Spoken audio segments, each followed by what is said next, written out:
Good morning साथियों, एक बार फिर से स्वागत है आपका अपना यूट्यूब चैनल साइंस गुरु रवि में।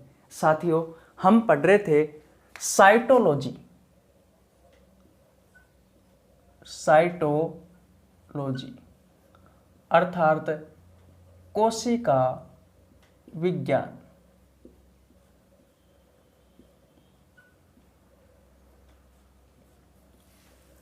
दोस्तों, लास्ट क्लास में हमने जाना कि कोशिका क्या है। कोशिका का अध्ययन विज्ञान की जिस शाखा में किया जाता है उस शाखा को साइटोलॉजी कहा जाता है। और इसके अलावा हमने जीव विज्ञान की अनेक ब्रांचों के बारे में भी जाना। इसके अलावा साथियों, कोशिका की खोज किसने की थी, मृत कोशिका की खोज किसने की थी और जीवित कोशिका की खोज किसने की थी, इन सभी के बारे में हमने डिटेल में जानकारी प्राप्त की। साथियों, अगर आपको कल का लेक्चर देखना है तो आपको नीचे लिंक डिस्क्रिप्शन में मिल जाएगा, आप जाकर चेकआउट कर सकते हैं।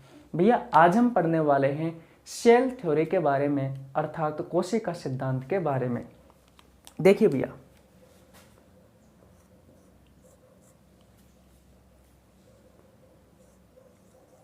सेल थ्योरी अर्थात कोशिका सिद्धांत। आपके एग्जाम में आपसे क्वेश्चन पूछा जाता है साथियों कि कोशिका सिद्धांत किसने दिया, या फिर साथियों आपके एग्जाम में आपसे क्वेश्चन पूछा जाएगा कि कोशिका सिद्धांत का जनक किसे कहा जाता है। तो भैया, दो वैज्ञानिक है, उन वैज्ञानिकों का नाम है जनक। उन वैज्ञानिकों का नाम है साथियों, एक का नाम है स्लाइडेन और एक का नाम है साथियों स्वान। इन दोनों वैज्ञानिकों को साथियों इस कोशिका सिद्धांत का जनक कहा जाता है। लेकिन भैया, जब से कोशिका की खोज हुई थी उसके बाद में बहुत सारे वैज्ञानिक आए और उन सभी वैज्ञानिकों ने कोशिका के बारे में अलग अलग तथ्य दिए, जिन्हें साथियों कोशिका सिद्धांत के तथ्य कहा गया था। तो भैया, सबसे पहले हम उन तथ्यों के बारे में जानते हैं। देखिए भैया, पहला जो तथ्य था वो भैया रोबोट हुक ने दिया था। रोबोट हुक ने दिया। कब दिया था? तो भैया 1665 में दिया। इन्होंने क्या कहा? इन्होंने साथियों ये कहा कि भैया प्रत्येक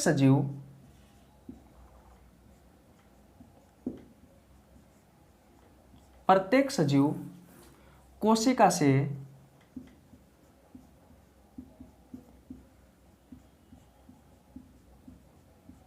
बना होता है। प्रत्येक सजीव कोशिका से बना होता है, यानी कि प्रत्येक सजीव का निर्माण साथियों कोशिका से होता है। इन्होंने ये कहा भैया 1665 में। लेकिन इसके अलावा इन्होंने कुछ बात कही।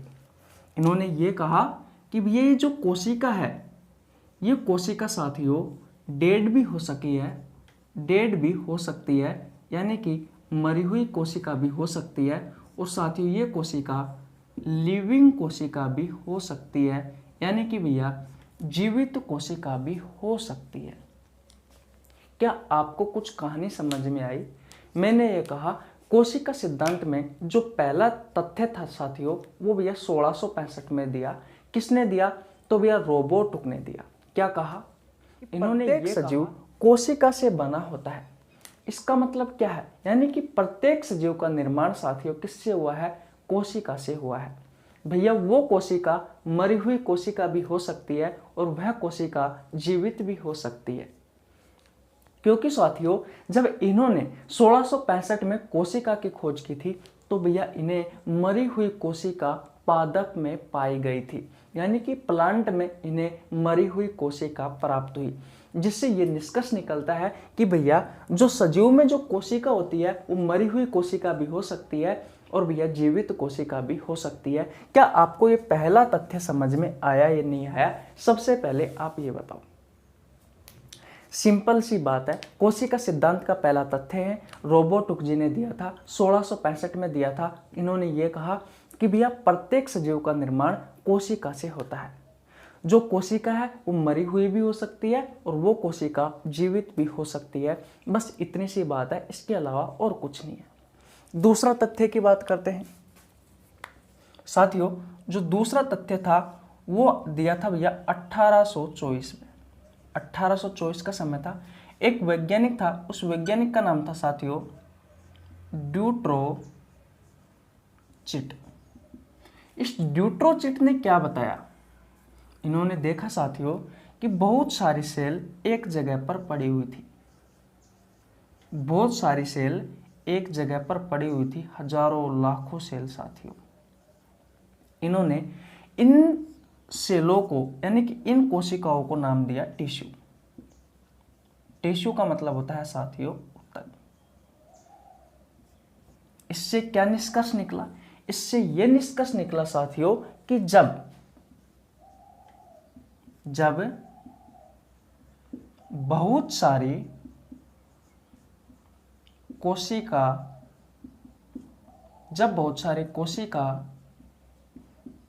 समूह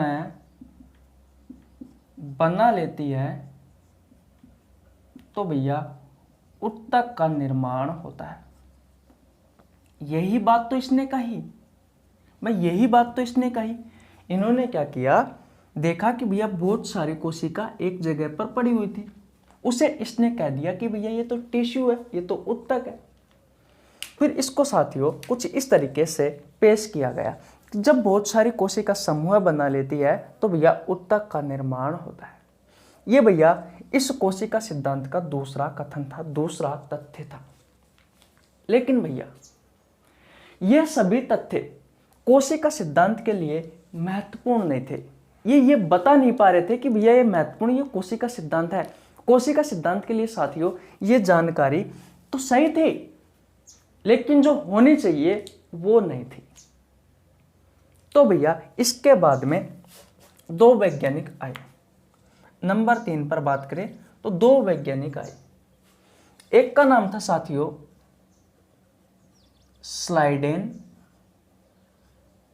और एक का नाम था साथियों स्वान। ये समय कौन सा था? तो भैया ये समय था 1838-39 का। ये समय कब का था साथियों? 1838-39 का भैया ये समय था। इन दोनों वैज्ञानिकों ने क्या कहा? तो इनका जो पहला कथन था साथियों, इन्होंने 3-4 कथन दिए इस कोशिका सिद्धांत के बारे में, इसलिए ही इन वैज्ञानिकों को कोशिका सिद्धांत का जनक माना जाता है। बात समझ में आई आपको? इन्होंने सबसे पहले जो बताया साथियों वो ये बताया कि प्रत्येक सजीव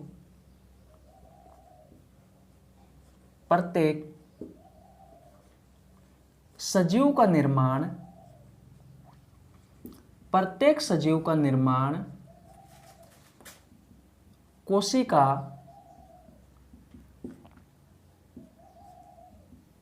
वह कोशिका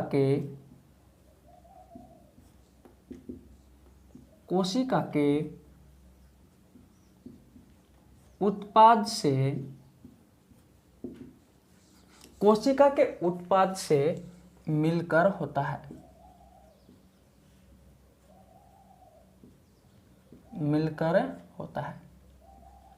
अब भैया कोशिका तो आपको समझ में आ गई, लेकिन कोशिका के उत्पाद कौन कौन से हैं ये बात अभी आपको समझाना बाकी है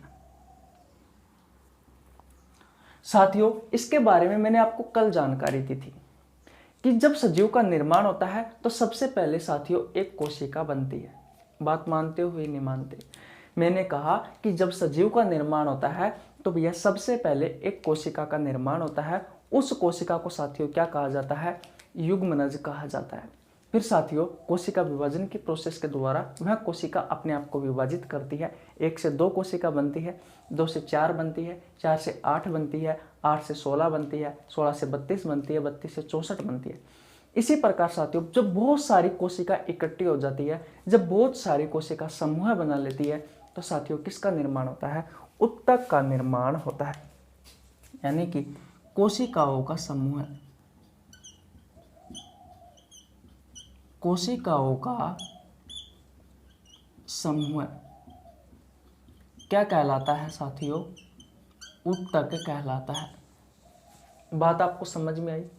फिर साथियों ये जो उत्तक होता है, ये जो टिश्यू होता है, ये साथियों जब समूह बना लेगा तो भैया किसका निर्माण होगा? अंग का निर्माण होगा। और जब साथियों ये अंग समूह बना लेगा, जब साथियों ये अंग समूह बना लेगा तो भैया किसका निर्माण होगा? तो भैया अंग तंत्र का निर्माण होगा। किसका निर्माण होगा साथियों? अंग तंत्र का निर्माण होगा। और जब साथियों ये अंग तंत्र, जब साथियों ये अंग तंत्र समूह बना लेगा, अंग तंत्र समूह बना लेगा, तो भैया उस समय ये लिविंग बॉडी का निर्माण होगा, यानी कि सजीव शरीर का निर्माण होगा। तो भैया यही तो है कोशिका के उत्पाद, उत्तक, अंग, अंग तंत्र और फिर फाइनली दोस्तों लिविंग बॉडी बन गई। मान लीजिए भैया ये कोशिका नहीं होती तो क्या कोशिका के ये उत्पाद बनते? क्या उत्तक का निर्माण होता? क्या नहीं साथियों। अगर उत्तक का निर्माण नहीं होता तो क्या अंग बनते? क्या नहीं साथियों। अगर अंग नहीं बनता तो अंग तंत्र बनता? क्या नहीं साथियों। अगर अंग तंत्र नहीं बनता तो ये लिविंग बॉडी का निर्माण होता? क्या नहीं भैया, नहीं होता। तो यही तो है साथियों, भाई यही तो बात कही इन्होंने कि प्रत्येक सजीव का निर्माण कोशिका व कोशिका के उत्पाद से मिलकर होता है। तो क्या मैं ये कह सकता हूं क्या साथियों कि जो कोशिका होती है, इस कोशिका से साथियों सजीव का निर्माण होता है? भाई इसी कोशिका से इस सजीव का निर्माण होता है, कह सकता हूं। और साथियों अगला जो इनका पॉइंट था वो भैया क्या था कि इस कोशिका में केंद्रक उपस्थित होना जरूरी है, यानी कि प्रत्येक कोशिका में ये केंद्रक उपस्थित होता है। क्या ये बात आपको समझ में आई या नहीं आई? सबसे पहले आप ये बताओ, अगर यहाँ तक बात आपको समझ में आ गई हो तो फिर हम आगे चलते हैं और स्लाइडेन व स्वान ने और जो तथ्य दिए उनके बारे में जानते हैं। सबसे पहले ये बताओ आपको समझ में आया या नहीं आया? स्क्रीनशॉट लेना है तो भैया स्क्रीनशॉट ले लीजिए, फिर मैं आपका एक बार और रिवीजन करवा देता हूँ। साथियों हम पढ़ रहे हैं कोशिका सिद्धांत अर्थात सेल थ्योरी। अगर कोई आपसे क्वेश्चन पूछे कि सेल थ्योरी का जनक किसे कहा जाता है या फिर सेल थ्योरी किसने दी, तो भैया दो वैज्ञानिक थे, एक का नाम था स्लाइडेन और एक का नाम था स्वान। लेकिन साथियों 1665 में जब कोशिका की खोज हुई उसके बाद में अलग अलग वैज्ञानिक आए और उन्होंने कोशिका के बारे में अलग अलग कथन दिया, जिसे साथियों सेल थ्योरी के तथ्य कहा गया है, ये सेल थ्योरी के कथन कहा गया है।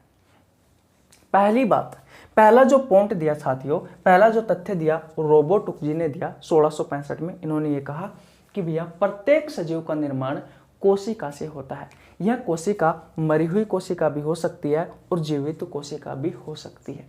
बात कंप्लीट है। दूसरी बात देखिए, दूसरी बात 1824 में ड्यूट्रोचिट नाम का एक वैज्ञानिक आया। उन्होंने क्या कहा? इन्होंने कहा भैया कि जब बहुत सारी कोशिका समूह बना लेती है तो उत्तक का निर्माण होता है। मैंने क्या कहा कि भैया जब बहुत सारी कोशिका समूह बना लेती है तो किसका निर्माण होता है? उत्तक का निर्माण होता है। ये बात किसने बोली? ड्यूट्रोचिट ने बोली। कब बोली? 1824 में बोली। ये क्वेश्चन आपसे एग्जाम में पूछा जा सकता है। लेकिन साथियों ये दोनों कथन सटीक नहीं थे। किसके लिए? कोशिका सिद्धांत के लिए। उसके बाद में साथियों जो तीसरे नंबर पर जो वैज्ञानिक आए, 1838-39 का समय था, दो वैज्ञानिक आए स्लाइडेन व स्वान। इन्होंने कहा कि प्रत्येक सजीव का निर्माण कोशिका और कोशिका के उत्पाद से मिलकर होता है। कोशिका के बारे में तो जान लिया हमने, अब ये कोशिका के उत्पाद क्या है? तो साथियों मैंने आपको बताया जब सजीव का निर्माण होता है तो सबसे पहले एक कोशिका बनती है। सबसे पहले एक कोशिका बनती है, उस कोशिका को कहा जाता है साथियों युग्मनज है जाइगोट। फिर इस कोशिका में कोशिका विभाजन की प्रोसेस होती है, मैंने आपको कल बताया था, जिसे साथियों 1 से 2 कोशिका, 2 से 4, 4 से 8, 8 से 16, 16 से 32, इस प्रकार दोस्तों बहुत सारी कोशिका बन जाती है। जब ये कोशिका समूह बना लेती है तो भैया उत्तक का निर्माण होता है। ये बात ड्यूट्रोचिट ने बताई थी 1824 में। ये बात कंप्लीट आपको। जब साथियों कोशिकाओं का समूह बन जाता है तो उत्तक का निर्माण होता है। इसके बाद में जब उत्तक समूह बना लेता है तो अंग का निर्माण होता है, जैसे कि हाथ, पैर, किडनी, फेफड़े, हृदय। इसके बाद में साथियों जब अंग समूह बना लेता है तो अंग तंत्र का निर्माण होता है, जैसे कि पाचन तंत्र, श्वसन तंत्र, उत्सर्जन तंत्र, कंकाल तंत्र, इस प्रकार से। जब साथियों ये अंग तंत्र समूह बना लेते हैं तो भैया किसका निर्माण होता है? आपके लिविंग बॉडी का, आपके सजीव शरीर का निर्माण होता है। ये बात आपको कंप्लीट हो गई। तो साथियों इस बात से हमें यह शिक्षा मिली कि जो कोशिका है, ये कोशिका से ही दोस्तों सजीव के शरीर का निर्माण होता है। और दूसरी बात इन्होंने ये भी कही साथियों कि जो कोशिका है उस कोशिका में केंद्रक पाया जाता है। और दोस्तों ये केंद्र की इस कोशिका का मुख्य भाग होता है। ये बात आपको समझ में आ गई? अगर ये बात समझ में आ गई है साथियों तो अब हम आगे चलते हैं भैया। साथियों अगर आप हमारे चैनल पर नए आए हो तो भैया चैनल को सब्सक्राइब कर लेना, बेल आइकन को प्रेस कर लेना, जिससे आपके पास हमारी वीडियो का नोटिफिकेशन टाइम टू टाइम पहुंच सके। साथियों आपको आपकी एग्जाम के पॉइंट ऑफ व्यू से हम आपको अच्छा कंटेंट उपलब्ध करवाते हैं। और भैया अगर आपने कल की वीडियो नहीं देखी है तो आपको नीचे लिंक डिस्क्रिप्शन में मिल जाएगा, आप जाकर चेकआउट कर सकते हैं। और साथियों बहुत अच्छी बातें बताई गई थी कोशिका के बारे में, वो सीख सकते हैं।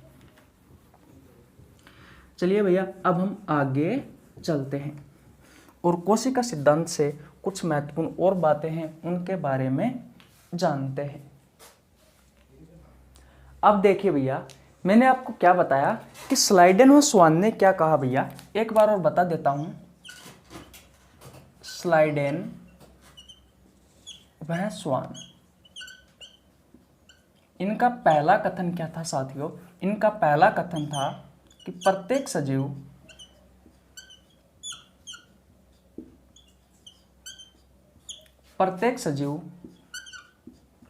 कोशिका वह कोशिका के उत्पाद से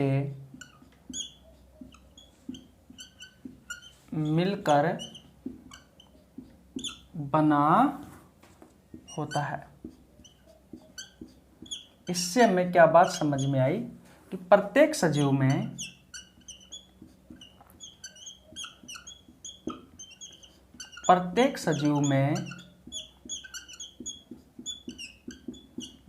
कोशिका पाई जाती है। और साथियों दूसरा पॉइंट हमें यह समझ में आया कि भैया प्रत्येक कोशिका में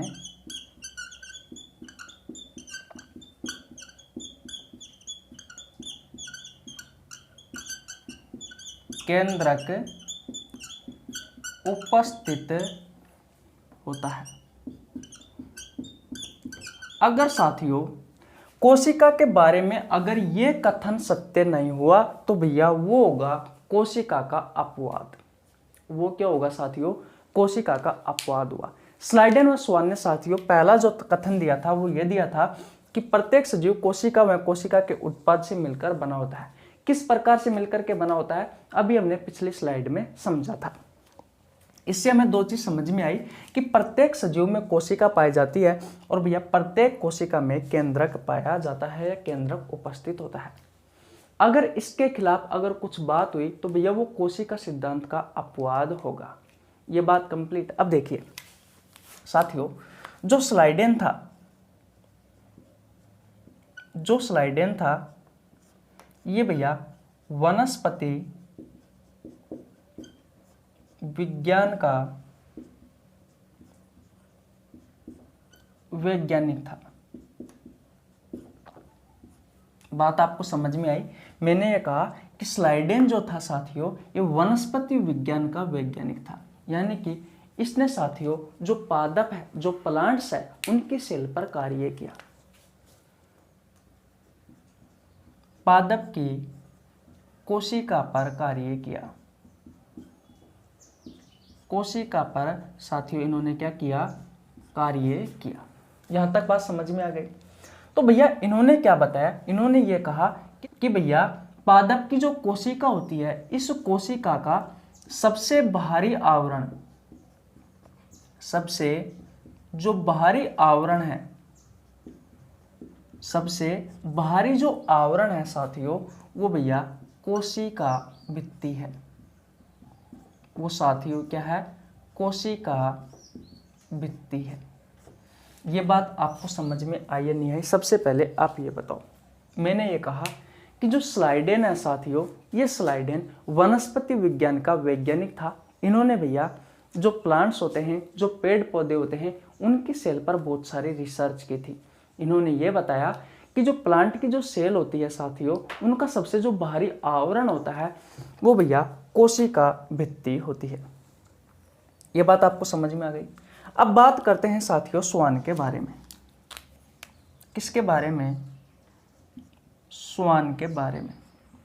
तो भैया जो श्वान है, ये भैया जंतु विज्ञान का वैज्ञानिक था। जंतु विज्ञान का वैज्ञानिक था। इन्होंने भैया जो एनिमल्स है, गाय, भैंस, घोड़ा, बकरी, मनुष्य, इन सब की कोशिकाओं पर साथियों इन्होंने बहुत सारी रिसर्च की। इनकी कोशिका पर साथियों इन्होंने बहुत सारी रिसर्च की थी। साथियों इन्होंने बताया कि कोशिका का जो बाहरी आवरण होता है, इस कोशिका का यानी एनिमल्स की जो कोशिका है उसका जो बाहरी आवरण है, सबसे बाहरी जो परत है, वो साथियों कोशिका झिल्ली है। वो भैया कोशिका झिल्ली है। तो भैया एक कथन इन वैज्ञानिकों का ये भी था। पहला कथन तो ये था, दूसरा कथन साथियों ये था। आपको कुछ समझ में आया? एक बार और रिवीजन करवाता हूं, पहले स्क्रीनशॉट ले लीजिए। मैंने ये कहा कि भैया जो स्लाइडेन है ये वनस्पति विज्ञान का वैज्ञानिक था, यानी कि इन्होंने पेड़ पौधों पर रिसर्च की थी। पेड़ पौधों की जो कोशिका है उस पर रिसर्च की थी। इन्होंने ये बताया कि पेड़ पौधों की जो कोशिका होती है उसका जो सबसे बाहरी आवरण है, सबसे बाहरी जो आवरण है वो भैया कोशिका भित्ति है। बात आपको समझ में आ गई? विश्वास नहीं है तो देख सकते हो। अब देखिए साथियों, फिर आया श्वान। ये वैज्ञानिक साथियों जंतु विज्ञान का वैज्ञानिक था। इन्होंने साथियों जो एनिमल्स है उन एनिमल्स की कोशिका पर रिसर्च की थी। इन्होंने बताया कि एनिमल्स की जो कोशिका का जो सबसे बाहरी आवरण होता है वो भैया कोशिका झिल्ली होती है। दूसरा पॉइंट आपको समझ में आया या नहीं आया? अगर दूसरा पॉइंट समझ में आ गया है तो भैया स्क्रीनशॉट ले लीजिए और अब हम आगे चलते हैं।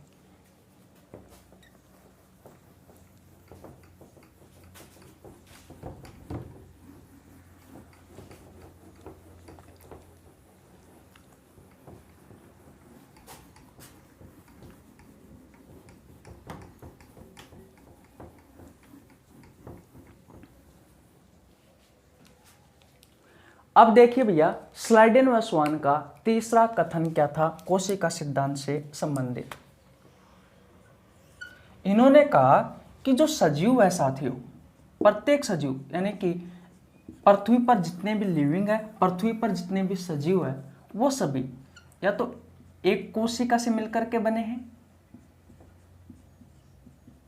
या तो एक कोशिका से मिलकर के बने हैं, या फिर साथियों बहुत सारी कोशिकाओं से मिलकर के बने हैं।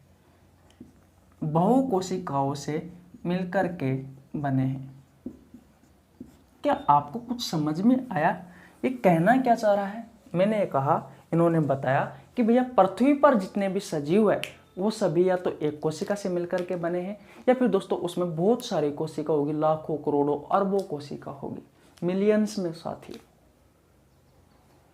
इस बात से साथियों हमें एक चीज का पता चला कि भैया संसार में दो प्रकार के जीव होते हैं। एक होता है एक कोशिकीय जीव, एक कोशिकीय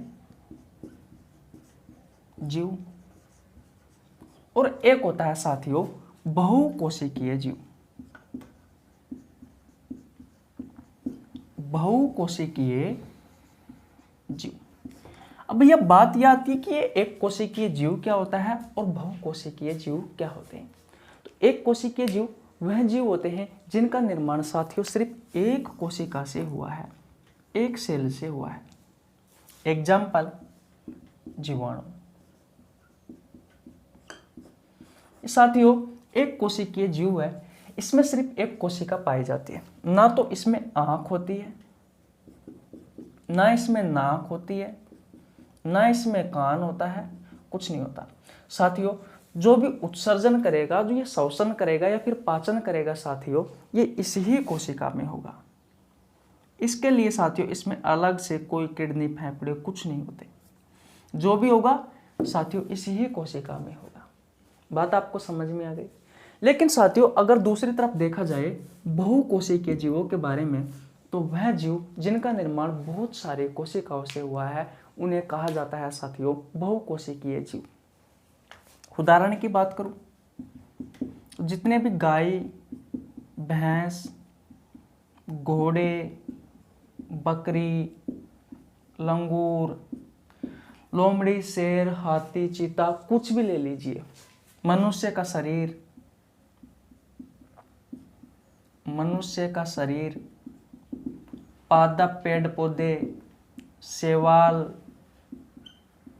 कवक, ये सभी क्या है साथियों, ये सभी साथियों बहुकोशिकीय जीव है। इनका निर्माण साथियों बहुत सारे कोशिकाओं से मिलकर के होता है।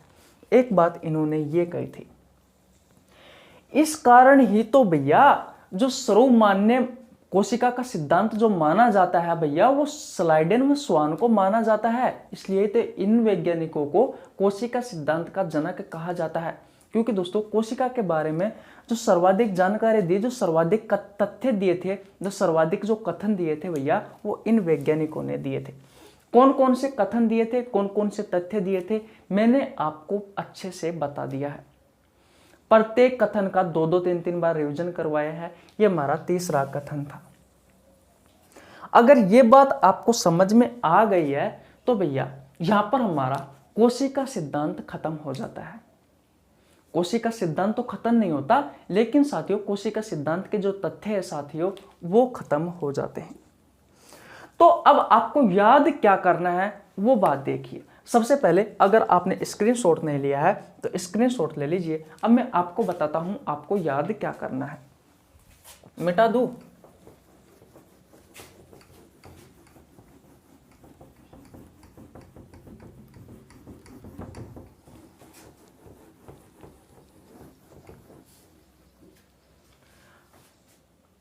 अगर भैया आपको इतनी सारी चीजें याद नहीं होती तो भैया आपको क्या याद रखना है? आपको याद रखना है कि भैया कोशिका सिद्धांत किसने दिया, या फिर अगर आपसे एग्जामिनर क्वेश्चन पूछे कि कोशिका सिद्धांत का जनक किसे कहा जाता है, तो भैया स्लाइडेन व स्वान को कहा जाता है। पहली बात याद हो गई, कोशिका सिद्धांत का जनक किसे कहा जाता है? इस स्लाइडेन व स्वान को कहा जाता है। जो मैंने पीछे बात बताई है सबको भूल जाओ, बस आपको याद क्या करना है, आपको इतना याद रखना है कि कोशिका सिद्धांत का जनक कहा जाता है साथियों स्लाइडेन व स्वान। इन्होंने क्या कथन दिया, अब जो मैं बता रहा हूं सिर्फ वो याद कर लेना। इन्होंने पहला कथन दिया था साथियों, प्रत्येक सजीव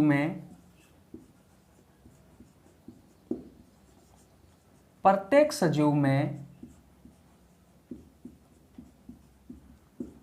कोशिका पाई जाती है। और भैया दूसरा पॉइंट था कि प्रत्येक कोशिका में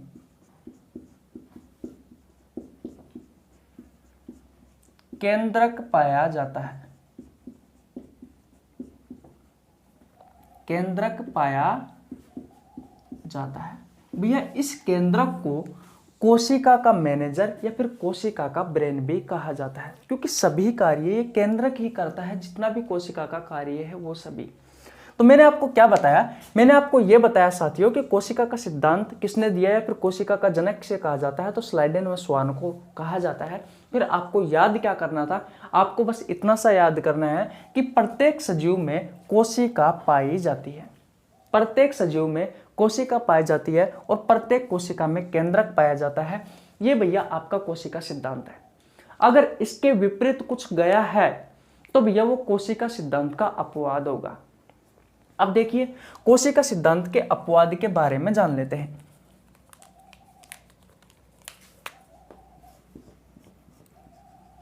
कोशिका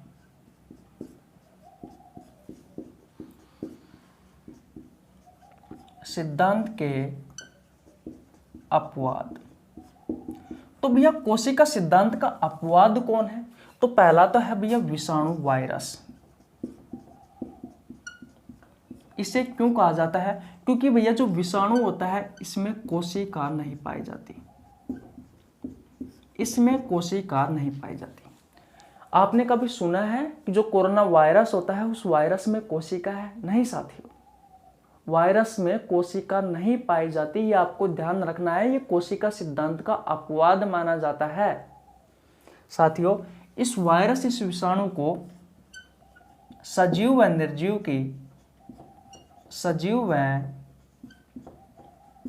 निर्जीव की योजक कड़ी भी कहा जाता है, योजक कड़ी भी कहा जाता है। अब भैया बात यह आती है कि सजीव व निर्जीव की योजक कड़ी क्यों कहा जाता है।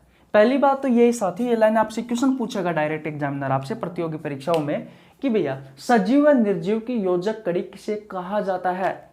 तो भैया सजीव व निर्जीव की योजक कड़ी कहा जाता है मेरे साथियों वायरस को, विषाणु को।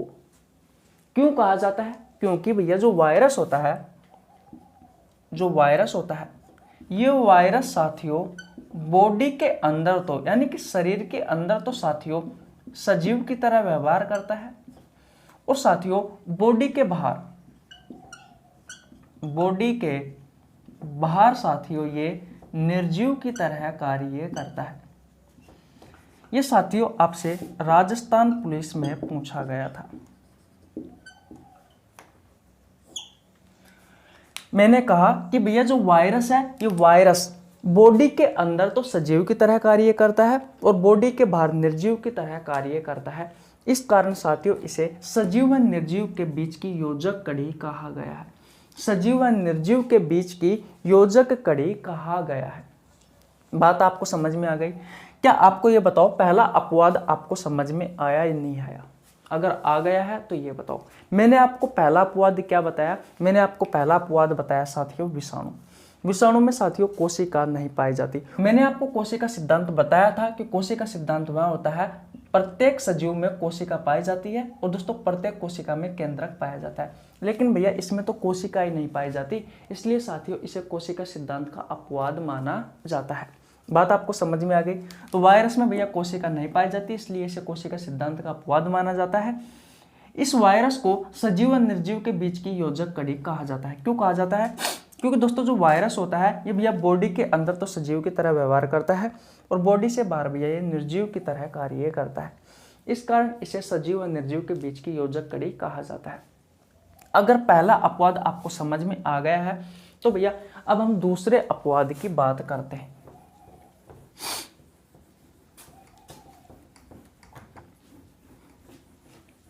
दोस्तों कोशिका सिद्धांत का जो दूसरा अपवाद है साथियों, जो कोशिका सिद्धांत का जो दूसरा अपवाद है वो भैया कौन सा है? वो है भैया स्तनधारियों की आरबीसी, स्तनधारियों की आरबीसी। मैंने आपको दोस्तों ह्यूमन ब्लड वाला चैप्टर जब पढ़ाया था तब मैंने आपको बताया था कि स्तनधारियों की आरबीसी में साथियों केंद्रक नहीं पाया जाता, केंद्रक नहीं पाया जाता।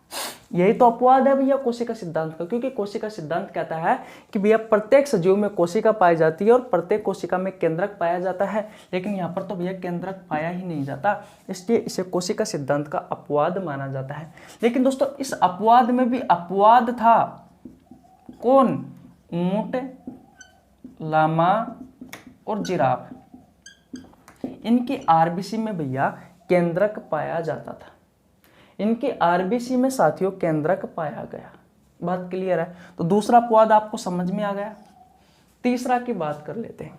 यहां पर देखिए, जाइलम और साथियों फ्लोएम, ये क्या है साथियों?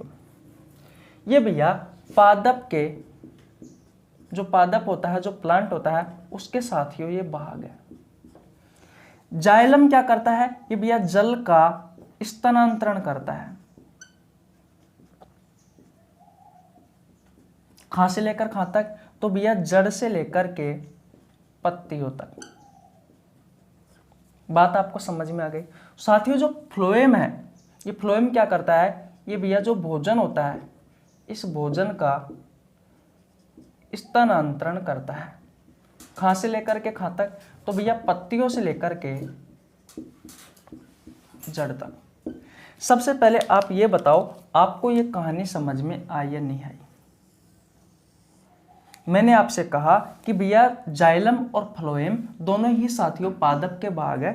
एक भाग है दोस्तों जाइलम। जाइलम क्या करता है? ये जल का स्थानांतरण करता है जड़ से लेकर के पत्तियों तक। दूसरा भाग है साथियों फ्लोएम। फ्लोएम क्या करता है? भोजन का स्थानांतरण करता है पत्तियों से लेकर के जड़ तक। साथियों इनमें एक संरचना पाई जाती है, उस संरचना को कहा जाता है साथियों चालनी नलिका। इसे सीव ट्यूब कहा जाता है साथियों इंग्लिश में। ये जो सीव ट्यूब है साथियों, इसकी जो कोशिका है, इसकी जो कोशिका है, इस कोशिका में साथियों केंद्रक नहीं पाया जाता। इस कोशिका में साथियों केंद्रक नहीं पाया जाता, इसलिए साथियों इसे भी, यानी कि इन दोनों को भी कोशिका सिद्धांत का अपवाद माना जाता है। सबसे पहले आप ये बात बताओ कि आपको ये अपवाद समझ में आए या नहीं आए। सबसे पहले साथियों मैंने अपवाद बताया था वायरस, विषाणु। विषाणु में साथियों कोशिका ही नहीं पाई जाती थी, तो भैया वो तो अपवाद ऐसे ही हो गया। और हमने क्या बताया वायरस के बारे में? किसे सजीव व निर्जीव के बीच की योजक कड़ी भी कहा जाता है। क्यों कहा जाता है? क्योंकि भैया बॉडी के अंदर तो वो सजीव की तरह कार्य करता था और साथियों बॉडी के बाहर वो निर्जीव की तरह कार्य करता था। उसके बाद में दूसरे नंबर पर मैंने आपको बताया कि कोशिका सिद्धांत का अपवाद है भैया स्तनधारियों की आरबीसी। स्तनधारियों की आरबीसी में भैया केंद्रक नहीं पाया जाता, लेकिन कोशिका सिद्धांत स्पष्ट रूप से कहता है कि प्रत्येक सजीव में कोशिका पाई जाती है और प्रत्येक कोशिका में केंद्रक पाया जाता है। तो भैया ये भी अपवाद हो गया। इस अपवाद में भी एक अपवाद था, स्तनधारियों की जो आरबीसी में केंद्रक तो नहीं पाया जाता, लेकिन कुछ अपवाद है। ऊंट, लामा, जिराफ, इनकी आरबीसी में भैया केंद्रक पाया जाता है, इनकी आरबीसी में केंद्रक पाया जाता है। इसके बाद में साथियों जो तीसरा अपवाद है वो है जाइलम और फ्लोएम। ये भैया पादप के भाग है। जाइलम है ये जल का स्थानांतरण करता है जड़ से पत्तियों तक, और जो फाइलम है ये भोजन का उत्पाद करता है, यानी भोजन का स्थानांतरण करता है, उत्पाद नहीं, कहां से लेकर के कहां तक? पत्तियों से लेकर के जड़ तक। दोस्तों ये दोनों जो कार्य करते हैं ये एक संरचना के थ्रू करते हैं, उसे बोला जाता है चालनी नलिका या फिर साथियों सीव ट्यूब्स। बात आपको समझ में आ गई? इनकी जो कोशिका है साथियों, उस कोशिका में केंद्रक नहीं पाया जाता, इसलिए जाइलम और फ्लोएम को भी कोशिका सिद्धांत का अपवाद माना जाता है। अगर आपने स्क्रीनशॉट नहीं लिया है तो भैया सबसे पहले आप स्क्रीनशॉट ले लीजिए, और फिर दोस्तों मैं आपको बताता हूं कि इस कोशिका सिद्धांत को फेल क्यों माना गया। साथियों ये जो कोशिका सिद्धांत स्लाइडेन में स्वान ने दिया था, इसे भी साथियों फेल माना गया। क्यों माना गया वो देखिए। सबसे पहले स्क्रीनशॉट ले लीजिए और अब हम आगे चलते हैं।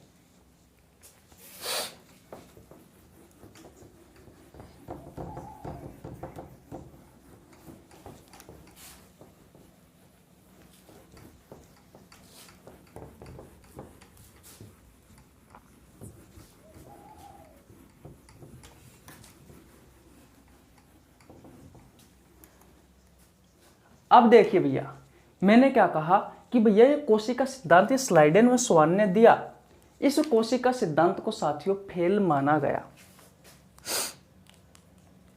ये जो कोशिका सिद्धांत है साथियों, इसको भैया फेल माना गया। क्यों माना गया, अब वो देखिए। भैया स्लाइडेन व स्वान से जब पूछा गया कि भैया सजीव का निर्माण तो एक कोशिका से होता है, क्या मैंने आपको ये बात बताई कि जो सजीव का जो निर्माण है साथियों वो तो एक कोशिका से होता है, और उस कोशिका को साथियों क्या कहा गया, उस कोशिका को साथियों युग्मनज व जाइगोट कहा गया। लेकिन भैया जो सजीव होता है, जो सजीव होता है, इस सजीव में तो भैया मिलियंस सेल्स होती है, लाखों करोड़ों अरबों ट्रिलियंस सेल्स होती है साथियों इसमें। तो भैया इस एक कोशिका से ये इतनी सारी कोशिका कैसे बनी? जब ये सवाल भैया इस स्लाइडेन और स्वान से पूछा गया तो भैया इन्होंने ऊंचा हाथ कर दिया, यानी कि हाथ खड़े कर दिए, इन्होंने स्पष्ट रूप से मना कर दिया कि भैया इसके बारे में मुझे तो कुछ नॉलेज नहीं है, हमें इनके बारे में कोई नॉलेज नहीं है। इसलिए साथियों इस कोशिका सिद्धांत को फेल माना गया। क्या बात आपके भेजे में घुसी? क्या मैं क्या कहना चाह रहा हूं, मैं ये कहना चाह रहा हूं साथियों कि भैया सजीव का निर्माण तो एक कोशिका से हुआ है जिसे युग्मनज में जाइगोट कहा जाता है। लेकिन इस सजीव में तो जितने भी संसार में सजीव है उन संसार में तो भाई साहब मिलियंस, करोड़ों, लाखों, अरबों, ट्रिलियंस सेल्स होती है। वो एक से इतनी सारी कोशिका कैसे बनी? इस बात का आंसर दो आप। तो भैया स्लाइडेन व स्वान ने मना कर दिया कि इसके बारे में हमें कोई नॉलेज नहीं है। इसके बाद में साथियों इस कारण इस कोशिका सिद्धांत को भैया फेल माना गया है। इसके बाद में साथियों आया था आधुनिक कोशिका सिद्धांत। इसके बाद में साथियों आया था आधुनिक कोशिका सिद्धांत। अब भैया सबसे पहले तो बात यह आती है, इन्होंने 1838-39 में भैया ये कोशिका सिद्धांत दिया था, मैंने आपको पहले बताया था। फिर ये आधुनिक कोशिका सिद्धांत कब दिया और किसने दिया, बात अब ये आती है। तो भैया 1855 में ये आधुनिक कोशिका सिद्धांत दिया। किसने दिया भैया? तो रुडोल्फ वर्चोव नाम का एक वैज्ञानिक था, इन्होंने भैया ये आधुनिक कोशिका सिद्धांत दिया। इन्होंने साथियों एक लैटिन भाषा में एक सेंटेंस दिया, वो कौन था? ओमिनी सेलुला ई सेलुला। अब इसका मतलब क्या होता है साथियों? सेलुला का मतलब होता है साथियों सेल, अर्थात कोशिका। इस ई का मतलब होता है साथियों टू, यानी कि से। सेलुला का मतलब होता है साथियों सेल, अर्थात कोशिका। और ओमेनी का मतलब होता है साथियों पहले से बनी हुई कोशिका। क्या आपको इसके बारे में कुछ समझ में आया मैं क्या कहना चाह रहा हूं? मैंने कहा कि भैया इस कोशिका सिद्धांत को फेल माना गया। क्यों माना गया? क्योंकि भैया इन्होंने ये जवाब नहीं दिया कि भैया जब सजीव का निर्माण होता है तब तो एक कोशिका होती है, लेकिन भैया सजीव में तो लाखों, अरबों, करोड़ों, ट्रिलियंस, मिलियंस कोशिका होती है, तो वह एक से इतनी सारी कैसे बनी? इस बात का जवाब नहीं दे पाए, इसलिए इस कोशिका सिद्धांत को फेल माना गया। इसके बाद में साथियों आधुनिक कोशिका सिद्धांत दिया। किसने दिया? 1855 में रुडोल्फ वर्चोव ने दिया। सेंटेंस क्या था? ओमिनी सेलुला ई सेलुला। सेलुला का मतलब होता है सेल यानी कि कोशिका, ई का मतलब होता है टू यानी कि से। सेलुला का मतलब होता है सेल, कोशिका, और ओमिनी का मतलब होता है पहले से बनी हुई कोशिका। यहां से भाई साहब दो सेंटेंस निकलते हैं। देखिए, एक निकलता है कोशिका से, इसका मतलब है साथियों इस सेंटेंस का कि कोशिका से कोशिका का निर्माण होता है, कोशिका से कोशिका का निर्माण होता है। दूसरा सेंटेंस क्या था? तो भैया इसका दूसरा सेंटेंस था, दिख तो रहा ना आपको? हाँ, इसका दूसरा सेंटेंस था भाई साहब कि पुरानी कोशिका से नई कोशिका का निर्माण होता है। नई कोशिका का निर्माण होता है। अब भैया इन्होंने ये बात तो बता दी, इन्होंने ये दो तथ्य दिए भैया। रुडोल्फ वर्चोव ने 1855 में आधुनिक कोशिका सिद्धांत में ये सेंटेंस दिया और इसके आधार पर इन्होंने दो कथन दिए। वो था कोशिका से कोशिका का निर्माण होता है और पुरानी कोशिका से नई कोशिका का निर्माण होता है। लेकिन भैया कैसे सिद्ध करके बताओ? तो भैया तब कोशिका विभाजन की खोज हुई। कोशिका विभाजन की इन्होंने खोज की। कोशिका विभाजन के बारे में इन्होंने बताया कि भैया ये जो कोशिका विभाजन है ये एक प्रोसेस है, ये एक प्रक्रिया है और इसमें क्या होता है, कोई कोशिका होती है और ये कोशिका अपने आप को विभाजित करती है और भैया एक से अनेक कोशिका बनाती है। मैंने आपको पिछली क्लास में भी समझाया था कि कोशिका विभाजन क्या होता है। यही होता है भैया, देख लो। मैंने बताया भैया ये कोशिका अपने आप को विभाजित करती है और एक से अनेक कोशिका बनाती है। कैसे? मान लीजिए ये कोई कोशिका है, ये अपने आप को विभाजित करेगी और एक से मान लीजिए दो कोशिका बना दी। ये साथियों पुरानी कोशिका है,